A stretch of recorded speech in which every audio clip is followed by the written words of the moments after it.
Ayan o, naayos na namin. Ayan. O.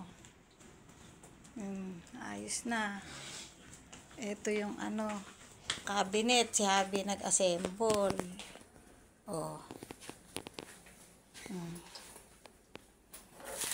Habi, lagay mo itong Milo sa lamesa. Ayan.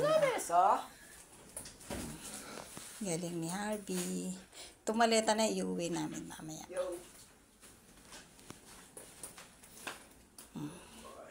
Okay na. Kaya lang kulang na hanger. Pinapalabas ko at bimili ng hanger. Kulang.